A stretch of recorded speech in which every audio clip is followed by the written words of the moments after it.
तरफ कोई भी नहीं है।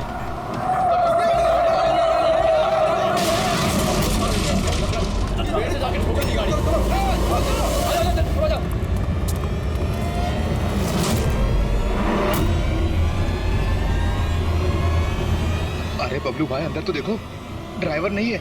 गाड़ी अपने आप कैसे चल रही थी?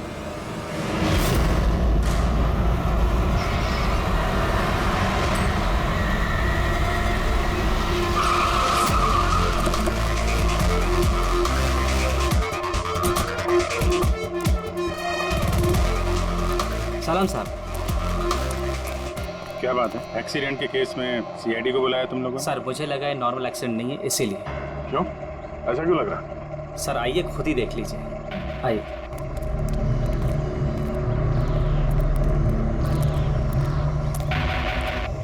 सर दरवाजा खुल नहीं रहा था, बड़ी मुश्किल से हमने खोला इसे।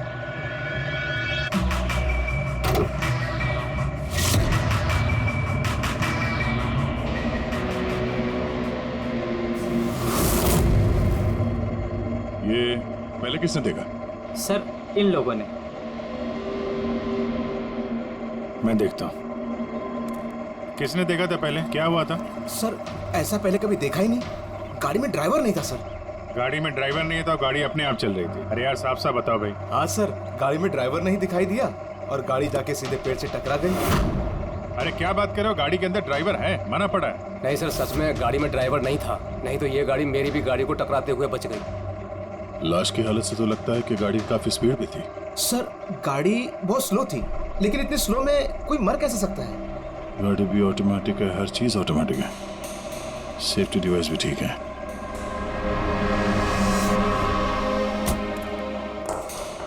ये लोग तो बोल रहे हैं कि इन लोगों ने इसे ड्राइव करते हुए देखा ही नहीं। अच्छा, तो हो सकता है ये ड्राइवर पहले से घायल हो, जिसकी वजह से ये ड्राइविंग सीट से फिसल के स्टीयरिंग के नीचे जो जगह वहां पे सरक गया और उसके बाद ही एक्सीडेंट हुआ। शायद इसीलिए नहीं दिखा होगा। कुछ पता चला कौन है? कुछ आईडी वगैरह? अरे हाँ, इसका नाम अमन है और उसका मोबाइल है बुरी तरह से टूट गया। और एक बात अभिजीत, ये गाड़ी ऑटोमेटिक है, ये देखो इंजन अभी भी ऑन है, ऑफ नहीं हो रहा है। हो सकता है जब ये एक्सीडेंट हुआ हो उसकी वजह से जो इम्पैक्ट हुआ उससे ये कार का कंप्यूटर क्रैश हुआ। यार ये लोग तो बोल रहे हैं कार बहुत स्लो थी जब टकराई। ऐसा इम्पैक्ट? कहीं कार के साथ कुछ छेड़छाड़ तो नहीं की गई? हो सकता है। ठीक है, गाड़ी को पुलिस गैराज भेजते हैं और इसको फोरेंसिक लैब। मैंने इस गाड़ी को अच्छी तरह से चेक किया है। इस कार को मॉडिफाई किया गया है, एक्स्ट्रा सेफ्टी फीचर्स दिए गए हैं। एक्स्ट्रा सेफ्टी फीचर्स जैसे कि? जो आम गाड़ियों में होता है उससे कहीं ज्यादा, जैसे कि एक्स्ट्रा एयर बैग्स, अच्छी क्वालिटी के शॉकअप्स, ज्यादा मजबूत कांच और अच्छी क्वालिटी के ज्यादा मजबूत सीट बेल्ट।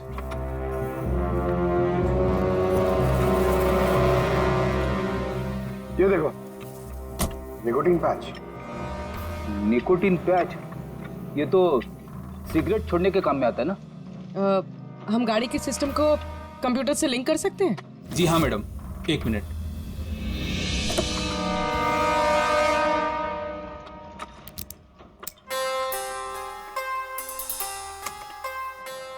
मैम, किसी ने सेटिंग चेंज किया है। कार के सॉफ्टवेयर को हैक किया गया है। खिड़की के कांच से लेकर ब्रेक तक सब कुछ कोई और कंट्रोल कर रहा था। अगर सब कुछ कोई और कंट्रोल कर रहा था, फिर हादसे के बाद इंजन उसने बंद क्यों नहीं किया? टक्कर की वजह से कार का वायरलेस सिस्टम डैमेज हो गया था, इसलिए कार बंद नहीं हुई। गाड़ी को हैक किया गया? मतलब ये एक्सीडेंट नहीं है, ये तो मर्डर है।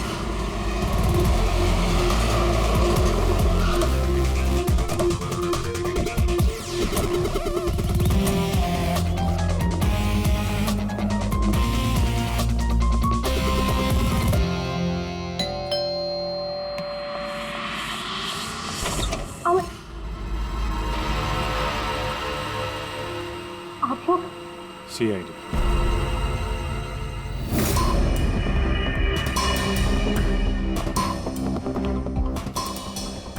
इस आदमी पर कोई टैंकर चढ़ गया था क्या? सारी की सारी हड्डियां टूट गई हैं। कोई टैंकर वैंकर नहीं चढ़ा था इसके ऊपर साउंड के। एक छोटा सा एक्सीडेंट हुआ था यार, छोटा सा, और वो भी किसी ने करवाया था। आपके पति अमन का एक्सीडेंट हुआ है और वो नहीं रहे। आपको कैसे पता? अमन को कार नहीं चलानी चाहिए थी। वो कभी कार नहीं चलाता था सर, क्योंकि उसे पता था कि छोटा सा झटका भी उसकी जान ले सकता है। पर आप लोग, मेरा मतलब है कि सीआईडी यहाँ पे। जी, क्योंकि हमें लगता है कि उनका खून हुआ है। खून? पर ऐसे कैसे हो सकता है सर? एक्सीडेंट से पहले तो अमन मुझसे फोन पे बात कर रहा था, हम दोनों फोन पे बात कर रहे थे कि अचानक फोन कट हो गया। मैंने बहुत ट्राई किया लेकिन फोन नहीं मिला। मैं समझ गई थी कि कुछ तो ठीक नहीं है। अमन कभी भी खुद गाड़ी ले जाकर इतना बड़ा जोखिम नहीं उठा सकता था। खुद ड्राइव नहीं करते हैं तो ड्राइव कौन करता है? सर, हमारा एक ड्राइवर है। कहाँ वो ड्राइवर? कहाँ है अभी? उसकी तबीयत खराब थी, इसलिए वो छुट्टी पर है। कहीं उस ड्राइवर नहीं तो कुछ गड़बड़ नहीं की गाड़ी में? नहीं सर, हमारा ड्राइवर बहुत ही भरोसेमंद इंसान है, वो ऐसा कभी नहीं कर सकता। पिछले 15 साल से वो हमारे लिए कार चला रहा है। सर, इसके शरीर पर 7 जगह हड्डियों के टुकड़े टुकड़े हो गए, 43 जगह हेयरलाइन फ्रैक्चर्स हैं और 21 जगह माइन्यूट फ्रैक्चर्स हैं। और हैरानी की बात तो ये है कि इसके पहले भी इसके शरीर पर बहुत सारे फ्रैक्चर्स हो चुके थे जो अब हील हो गए। बस इन हड्डियों के टूटने की वजह से इसके शरीर के नाजुक अंग जैसे हार्ट, फेफड़े, ये सब डैमेज हो गए और मौत भी शायद इसी वजह से हुई है। साळुंखे, ये जो निशान है स्क्वेरिश, ये कैसे निशान है? बस ये निकोटिन पैचेस के निशान है। इसके शरीर पे बहुत ज्यादा है। इसे सिगरेट पीने की लत थी और वो इसे छोड़ना चाह रहा था। Nicotine patches? अच्छा। और फिर यार अभी तारिका ने बताया कि इसके शरीर पर पुराने फ्रैक्चर्स के निशान भी हैं, बहुत सारे। ये पुराने फ्रैक्चर्स का क्या मतलब हो सकता है? अमन को ड्राइविंग तो आती थी ना? हाँ सर। तो फिर जोखिम किस बात का? अमन मेरे या आपकी तरह नहीं था सर। छोटे से छोटा झटका भी उसकी जान ले सकता था। ड्राइविंग की वजह से उसकी जान को खतरा था, इसीलिए हमने कार में भी काफी मॉडिफिकेशंस करवाई थी और ड्राइवर को भी कहा था कि कार आराम से चलाए। छोटा झटका भी उसकी जान ले सकता था? क्या मतलब? क्या कुछ था उसको? कोई प्रॉब्लम थी? सर, अमन का शरीर कम। तू क्या कर रहा है साळुंखे? अरे तू ये ऑस्टियोजेनेसिस इम्परफेक्ट है। ऑस्टियोजेनेसिस इम्परफेक्ट मतलब ब्रिटल बोन डिजीज? एग्जैक्टली, भंगुर अस्थि रोग। मतलब इसकी हड्डियां भंगुर हैं। और इसीलिए बॉस, इसकी हड्डियों को अगर जरा सा भी झटका लगे तो चकनाचूर हो सकती है। 25 से ज्यादा बार उसके फ्रैक्चर्स हो चुके थे। हमेशा खतरा रहता था उस पे। मुझसे जितना हो सके मैं उसकी सुरक्षा का ख्याल रखती थी ताकि उसे कोई झटका ना लगे। घर में, कार में हमेशा उसकी सुरक्षा का ध्यान रखती थी। यहाँ तक कि जब अमन को पता चला कि सिगरेट पीने से हड्डियाँ कमजोर होती है तो अमन ने पूरी कोशिश की सिगरेट छोड़ने की। तभी इतने मामूली एक्सीडेंट से भी ये हाल हो गया था शरीर का। लेकिन वो अचानक गाड़ी लेके कहाँ गया था? सर, मुझे नहीं पता, लेकिन जब वो अकेला गाड़ी लेकर चला गया तो मुझे उसकी बहुत चिंता हुई और मैंने अमन को फोन किया। हेलो अमन। या बेबी बोलो। अच्छा, तो तुम खुद ड्राइव कर रहे हो। तुम्हें पता है ना तुम्हारा ड्राइव करना कितना ज्यादा खतरनाक है, लेकिन तुम मेरी बात सुनते तक नहीं। वैसे ऐसा कौन सा जरूरी काम था जिसके लिए तुम खुद गाड़ी लेकर निकल गए? ड्राइवर तक का वेट नहीं किया गया तुमसे? जरूरी था स्वीटहार्ट, लेकिन तुम परेशान मत हो, मैं गाड़ी आराम से ही चला रहा हूँ। अमन, मुझे ऐसा क्यों लग रहा है कि तुम मुझसे कुछ छुपा रहे हो? देखो सुप्रीति, मैं मानता हूँ कि मैं सारी बातें तुमसे शेयर नहीं कर पा रहा, लेकिन इसका मतलब ये नहीं कि तुम उल झुल बातें सोचने लग जाओ। है कुछ प्रॉब्लम्स, मैं उन्हें सॉल्व कर लूँ, फिर तुम्हें सब कुछ बता दूंगा। प्रॉब्लम्स? तुम अभी क्यों नहीं बता सकते मुझे? क्योंकि ये सब खतरनाक है, वो लोग बहुत खतरनाक हैं, मैं तुम्हें नहीं बता सकता। खतरनाक लोग? Oh no. Aman, Aman, hello. कौन सा प्रॉब्लम? और ये किन खतरनाक लोगों की बात कर रहे थे वो, कुछ पता है आपको? सर मैं कुछ नहीं जानती। अमन की किसी से कोई दुश्मनी, कोई बिजनेस राइवलरी वगैरह? इस बारे में मुझे कुछ भी पता नहीं, लेकिन हाँ, मयंक और नेहा आपकी शायद कुछ मदद कर सकते हैं। मयंक और नेहा? ये कौन है ये लोग? मयंक पेशे से एक वकील है और अमन का दोस्त भी, और नेहा अमन की सेक्रेटरी थी। अच्छा, ये मयंक का ऑफिस कहाँ है? अमन सर का खून? आप मैं नेहा, अमन सर की सेक्रेटरी। लेकिन अमन की मौत तो एक्सीडेंट में हुई है ना? जी, मौत तो एक्सीडेंट में हुई है, लेकिन एक्सीडेंट अपने आप नहीं हुआ है। करिए बताइए कि आप दोनों मिस्टर अमन को कब से जानते हो, मतलब कब से काम कर रहे हो उनके साथ? सालों से हम लोग साथ में काम ही नहीं करते थे, बल्कि बहुत अच्छे दोस्त भी थे। अमन की बीमारी की वजह से ज़्यादातर बिजनेस वगैरह मैं ही हैंडल करता था। और नेहा जी आप? सिर्फ मैं और मयंक सर ही तो थे, अमन सर का पूरा बिजनेस संभालते थे। वैसे बिजनेस क्या है उनका? इन्वेस्टमेंट का बिजनेस है। हम लोग अलग अलग कंपनीज में पैसे लगाते थे और जब वो कंपनीज में मुनाफा होने लगे तो अपना परसेंटेज वापस ले लेते थे। ऐसी 50 कंपनीज है जहाँ पर पैसे लगाए थे अमन में। किस तरह का कंपनीज में इन्वेस्ट करते थे ये? वैसे तो कई सारी कंपनीज में पैसे लगाए थे, लेकिन उनकी सबसे ज़्यादा दिलचस्पी 20-30 फार्मास्यूटिकल्स कंपनीज में थी। फार्मा कंपनी या दवाइयों की कंपनी? जी, ये कंपनीज बहुत नुकसान में चल रही थी, लेकिन आपको तो पता ही होगा अमन की बीमारी के बारे में। और ये कंपनीज उसी बीमारी का इलाज निकालने की कोशिश कर रही थी, और अमन का सपना था कि इस बीमारी का इलाज संभव हो जाएगा तो किसी और को वो तकलीफ नहीं उठानी पड़ेगी जो उसे थी। और सर अभी तो उन कंपनीज में फ़ायदा भी होना शुरू हो गया था। कोई दुश्मनी, किसी से कोई लड़ाई झगड़ा? नहीं सर, ऐसा तो कुछ नहीं था। अगर कुछ होता तो वो मुझे ज़रूर बताते थे। अमन की वाइफ का कहना है कि पिछले कुछ दिनों में वो परेशान लग रहा था। आपको जानती? परेशान तो थे, मगर मुझे कुछ बताया नहीं। मुझे लगा काम का प्रेशर होगा बस। आपने बताया था कि दवाइयों की कंपनी जो नुकसान में चल रही थी उनमें से कुछ को फायदा होने लगा था। सबको नहीं सर, शायद एक को।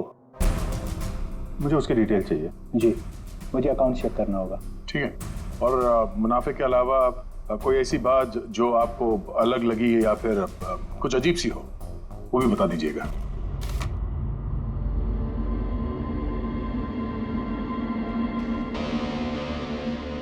ये जादव है सर, अमन का ड्राइवर। काफी परेशान लग रहा है वो। देखते हैं।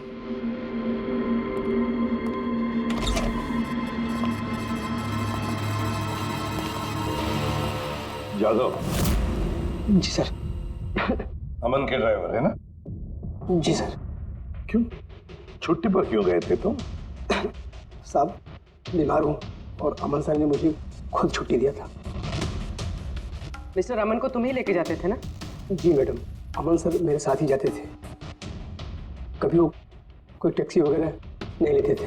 तो फिर तुम तो हमें बता सकते हो कि अमन साहब कहाँ कहाँ जाते थे, है ना? जी जी। ये देखो जादव, ये जगह पर उनकी मौत हुई थी। अब ये जो रास्ता है ये कहाँ पर जाता है या फिर वो इस रास्ते पर कहाँ जा रहे थे, ये तुम्हें पता है? मुझे नहीं पता है। देखो, हमें पता है कि तुम इसके बारे में जानते हो। तुम्हारी भलाई इसी में है कि सीधे सीधे बता दो। जी मैडम।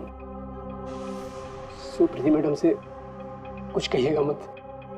वो सड़क के कुछ दूर पे एक मोटेल है, वहाँ हमेशा वो बार बार जाते थे। मोटेल में बार बार जाते थे? क्यों, इससे मिलने जाते थे? जी साहब, एक मैडम थी।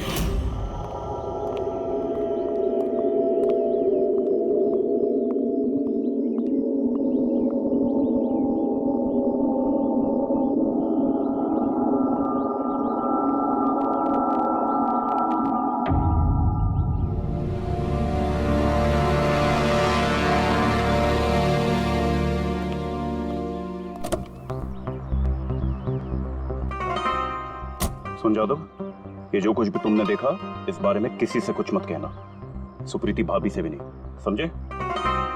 ओके? जी सर। मैडम थी, मतलब अमन का उस औरत के साथ चक्कर चल रहा था।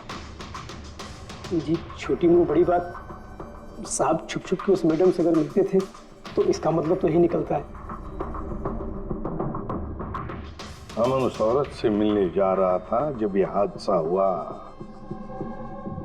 तो हो सकता है वो औरत अब भी वहीं पर हो, उसी होटल में। चलकर मिलना पड़ेगा इस औरत से।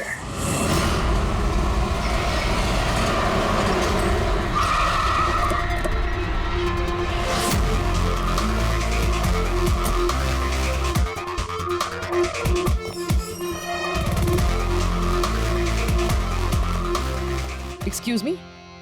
Yes madam, how can I help you? हम किसी से मिलने आए हैं।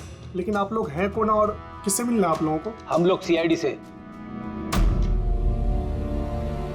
ये आदमी, ये आपके मोटेल में आता जाता रहता है? हाँ मैडम। किससे मिलने आता है? हमारे होटल के रूम नंबर 305 में एक मैडम रुकी हुई है, रूही। वो उनसे अक्सर मिलने आता रहता है। 305? यस सर, वो अभी चेकआउट करने वाली है। ये रूही हाथ से निकलनी नहीं चाहिए। कहाँ से जाना है? सर यहाँ से लेफ्ट। पंकज, स्टेयरकेस से जाओ, हम दोनों लिफ्ट से जाते हैं।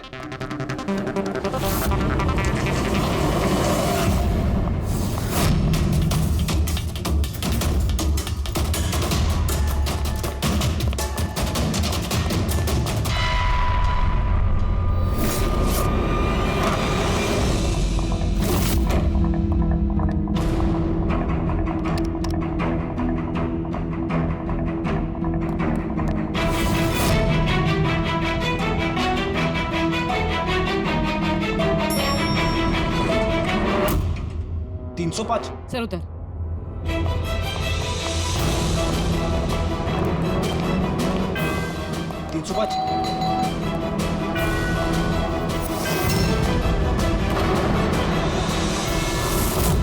रूही? नो। ए, रुको! पूर्वी! रूही, मुझे मत मारो, प्लीज। रुको। रूही, रूही, ए रूही, रूही, रूही, रुको, रूही!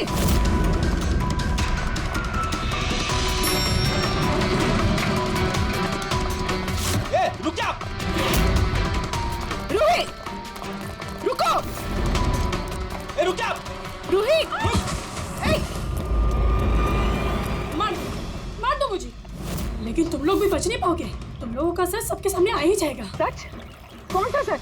मैं सब जान चुकी हूँ तुम लोगों के बारे में, सब जान चुकी हूँ। क्या बोल रही हो तुम? तुम्हें ऐसा क्यों लगता है कि हम तुम्हें मारेंगे? आओ। कौन सा सच? रूही, हम सीआईडी से। सीआईडी? चलो मान लिया रूही कि तुमने कुछ नहीं किया, लेकिन अगर तुमने कुछ नहीं किया तो वहां से भागी क्यों? मुझे लगा कि ये लोग मुझे मारने आए हैं। इसका मतलब कोई है जो तुम्हें मारना चाहता है? जी, वही लोग जिन्हें हम एक्सपोज करने वाले थे। उनके खिलाफ हमारे पास सारे सबूत थे। कौन लोग और कैसे सबूत? हाँ, बताओ।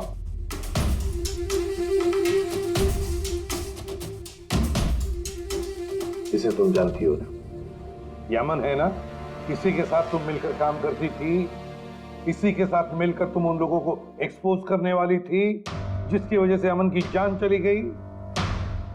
देखो रूही, अब शायद तुम्हारा नंबर है, वो लोग तुम्हें मारेंगे। सर मैं मरना नहीं चाहती, सर। तो फिर बताओ जल्दी, कौन लोग हैं वो? उनका राज छुपाने से वो तुम्हें छोड़ेंगे नहीं। सर,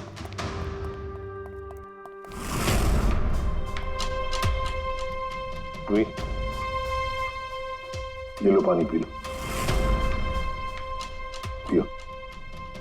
और मैंने जो कहा ठंडे दिमाग से सोचो, अपने बारे में सोचना जरूर। मैं आता हूं।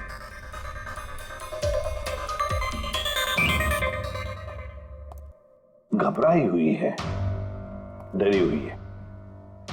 लेकिन अब डरने की क्या जरूरत है सर? अब तो सीआईडी के पास है वो। लेकिन सर वो हम पे भरोसा नहीं कर पा रही, थोड़ा वक्त लगेगा।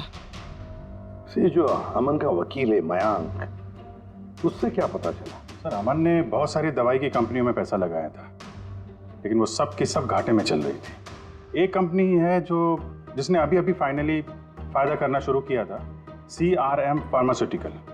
और सर ताजुब की बात यह है कि अमन ने पिछले हफ्ते ही इस कंपनी के साथ जितने भी डीलिंग्स है वो सब तोड़ दिए, और मयंक भी इस बात से काफी हैरान था।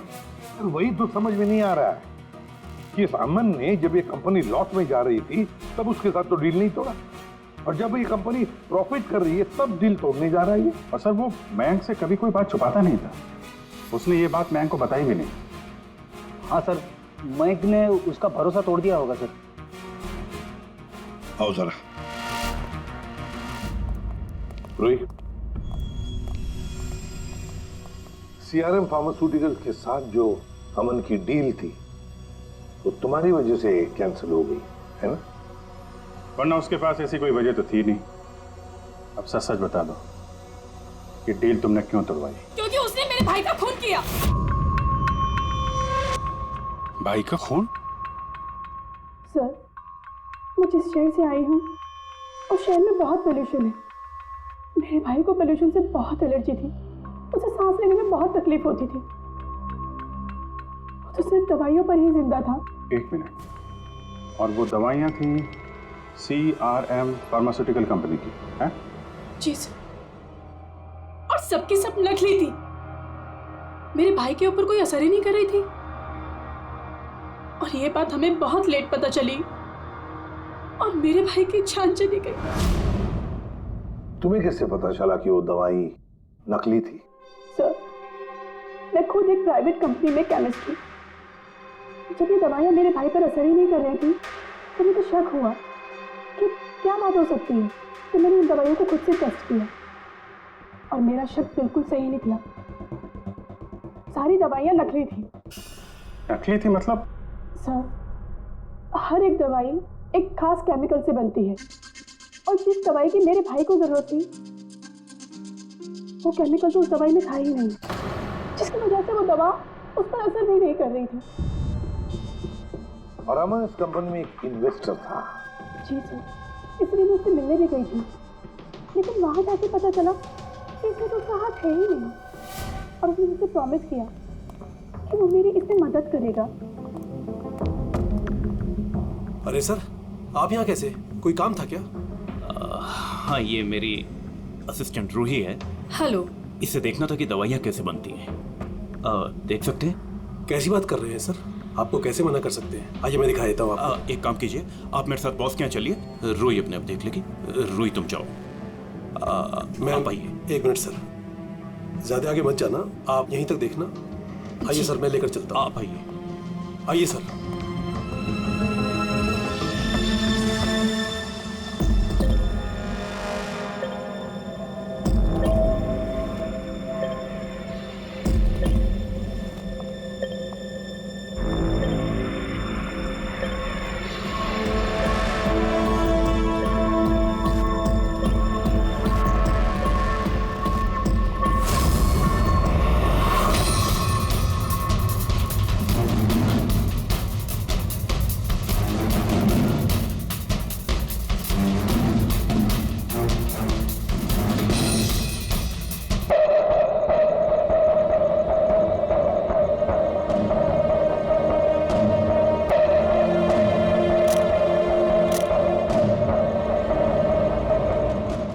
केमिकल है, लेकिन ये लोग यहाँ से बाहर क्यों लेके जा रहे हैं? और हमने सारे सबूत जुटा लिए थे और सारे सैंपल्स भी टेस्ट किए थे।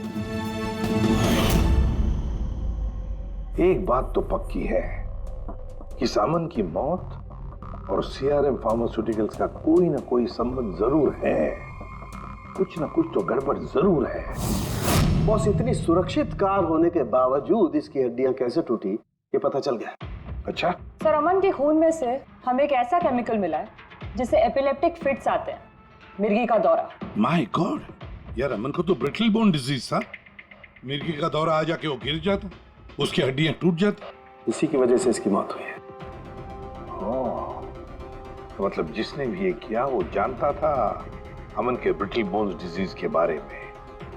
उसने बड़े चालाकी से उसका नाजायज फायदा उठाया। पहले उसने अमन की गाड़ी का कंप्यूटर हैक किया और फिर एक्सीडेंट से पहले उसे उस केमिकल का इंजेक्शन दिया जिसकी वजह से उसे मिर्गी का झटका आ जाए। उसे मालूम था अमन किसी भी हालत में बच ही नहीं सकता। अगर मिर्गी का झटका आ जाता तो वो गिर जाता, जिसकी वजह से उसकी हड्डियां टूट जाती और वो मर जाता।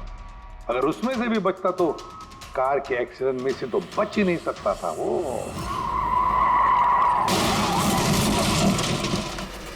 समझ कि मिर्गी का दौरा पड़ने वाला जो ड्रग है कितनी देर बाद असर करता है? बस कुछ घंटे तो लगते हैं। मतलब ये ड्रग अमन को एक्सीडेंट से कुछ घंटे पहले ही दिया गया था। सर कहीं ऐसा तो नहीं कि किसी ने इसे नींद में इंजेक्शन दे दिया हो सकता है।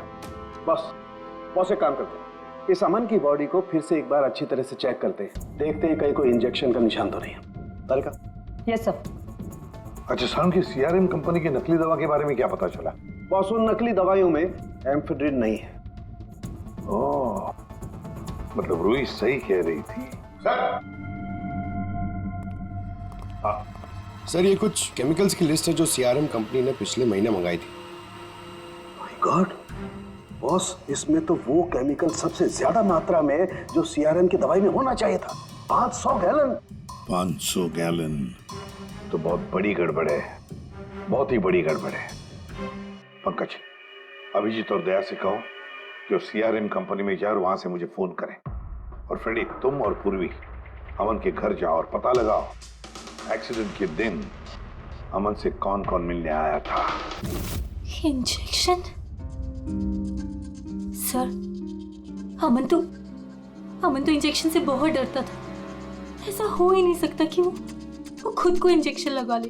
अपने आप नहीं लगवाया होगा तो किसी डॉक्टर से लगवाया होगा। नहीं सर, अमन तो इंजेक्शन के नाम से कोसों दूर भागता था और उसकी हेल्थ बिल्कुल ठीक थी।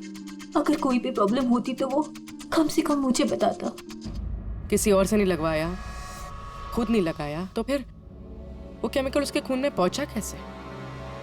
अच्छा बता सकती है, घर से निकलने से पहले अमन किस किस से मिला? मयंक और नेहा आई थी उससे मिलने। और हाँ मैम, एक आदमी आया था अचानक से, जसवंत। अब जसवंत? ये जसवंत कौन है? जी, जसवंत सीआरएम कंपनी का सीईओ है और अमन ने उसकी कंपनी में पैसे इन्वेस्ट किए थे।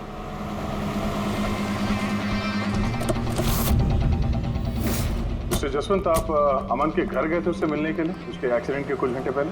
जी सर, मैं गया था लेकिन मिल नहीं पाया था। तो दरअसल उनकी वाइफ ने मुझे बताया कि वो सो रहे हैं, तो मैंने सोचा वो शायद मुझे अवॉइड करना चाहते होंगे, तो मैं वापस चला आया। पापा, अमन ने हमारे से बिजनेस डील कैंसिल की, फिर भी आप उससे मिलने गए थे? जी बेटा, क्योंकि मैं उनको वापस लाना चाहता था सर। वो हमारी नई यूनिट के लिए बहुत जरूरी था। तो जसवंत जी, जब आप अमन से मिलने उसके घर गए तो वाइफ सुप्रीति के अलावा वहां कोई और भी था? मैं जब गया तब तो वहां कोई नहीं था, लेकिन हाँ जब मैं वहां से निकला तो उनके लॉयर मिस्टर मयंक और सेक्रेटरी नेहा, वो दोनों जरूर उनके घर आए थे। अच्छा, ठीक है, thank you very much. Boss, ये देखो, ये निकोटिन पैच का हिस्सा और यहाँ पर देखो ये इंजेक्शन का निशान। खूनी ने यहीं से वो मिर्गी के दौरे वाला इंजेक्शन इसे दिया है। इसका ये हिस्सा सुन्न करके, हाँ, और वो इस पैच के जरिए। इसे इमला पैच कहते हैं। इमला पैच? ये बच्चों को इंजेक्शन लगाने से पहले लगाते हैं ताकि वो पर्टिकुलर एरिया सुन्न पड़ जाए और उन्हें दर्द ना हो।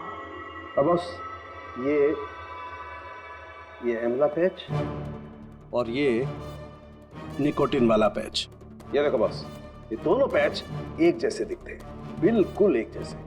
हाँ, खूनी ने इस निकोटिन वाले पैच की जगह ये इमला पैच इसके हाथ पर लगाया, इसके हाथ का ये हिस्सा सुन्न कर दिया और बाद में मिर्गी के दौरे वाला इंजेक्शन यहाँ से लगा दिया, शायद तब जब वो सो रहा था। हाँ सर, ये कर कौन सकता?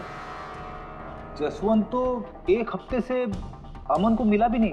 तो फिर सर वो मयंक या फिर नेहा, वो तो नहीं। पंकज, ये खेल कौन खेल रहा है तो हम पता लगा ही लेंगे। अब हम भी एक खेल खेलेंगे, एक ऐसा खेल जिसमें जीत सिर्फ हमारी ही होगी, हमारी जीत।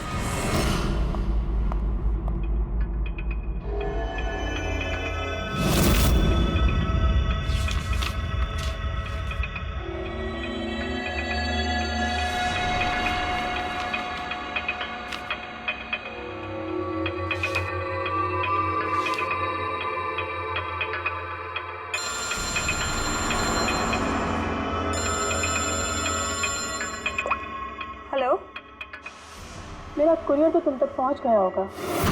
कौन है तुम? और ये सब मुझे क्यों भेजा है? तुम लोगों ने अमन को तो मार डाला, लेकिन तुम लोग मुझ तक नहीं पहुंच सकते।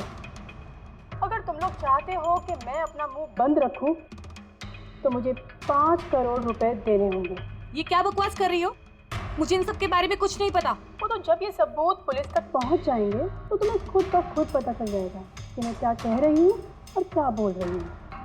देखो देखो देखो, मैं कुछ इंतजाम करता हूँ, मुझे थोड़ा सा टाइम दे दो।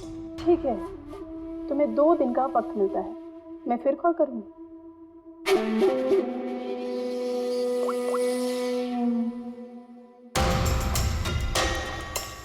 तो मास्टरमाइंड ये मयंक है।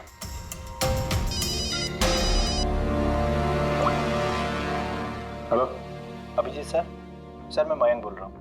सर मुझे एक कोरियर आया और एक लड़की का फ़ोन भी आया और उसने मुझसे 5 करोड़ रुपए मांगे, तो मैंने सोचा ये बात आपको बता दूँ। नहीं नहीं, बहुत अच्छा किया तुमने, मैं देखता हूँ। थैंक्स।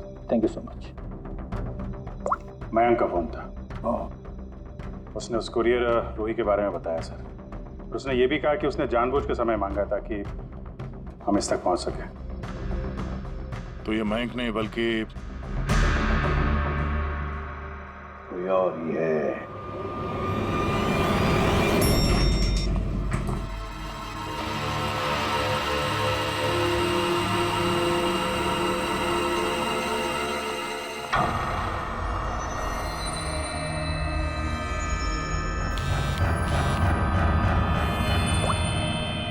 हाँ सर। पूरी इसने यहाँ पर नजर रखी है ना तुमने? हाँ सर, वो अभी अभी यहाँ से निकली है। कड़ी नजर रखना पूर्वी, बिल्कुल कड़ी नजर। अपनी नजरों से ओझल मत होने देना उसे। ये नेहा ही हमें उस खूनी तक पहुंचाएगी।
सब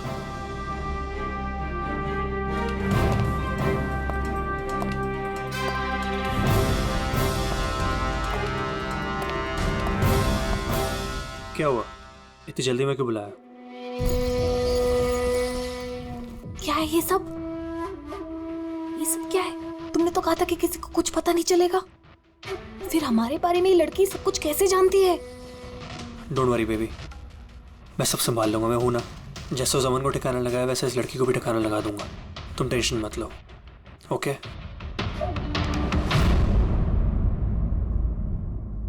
पहले हमसे तो निपट लो। You are under arrest, Mr. Ashwin.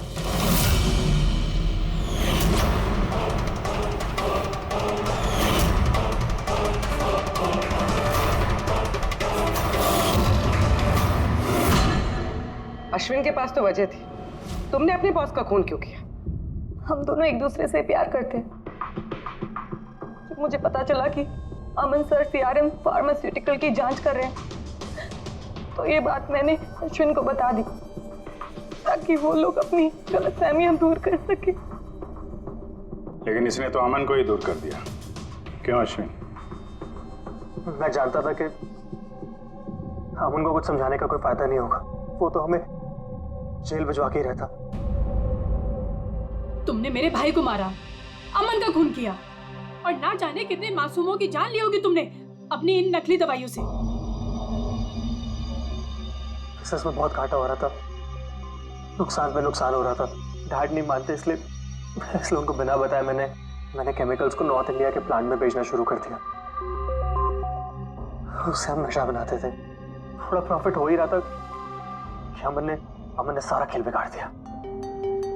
सिर्फ फायदे के लिए दवाइयों की जगह पे तुम ये जहर बनाने लगे थे, हाँ? मुझे कंपनी की हालत पता थी, मैंने अमन सर को अश्विन से मिलाया था ताकि वो कंपनी में इन्वेस्ट करके उसे टूटने से बचा सके। और अमन खुद को तुम लोगों से बचा नहीं पाया। ये सब कुछ मैंने अपने प्यार के लिए किया, मेरे अलावा कोई ये कर नहीं सकता था क्योंकि वो अपने निकोटीन पैच मुझे से मंगाते थे।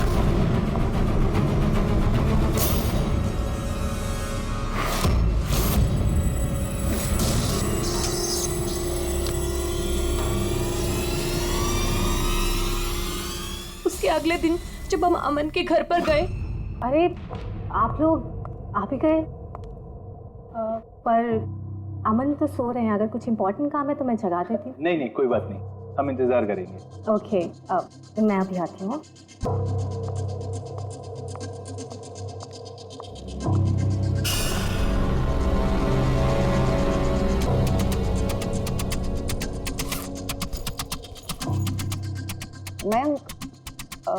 मैं जरा वॉशरूम होकर आऊं।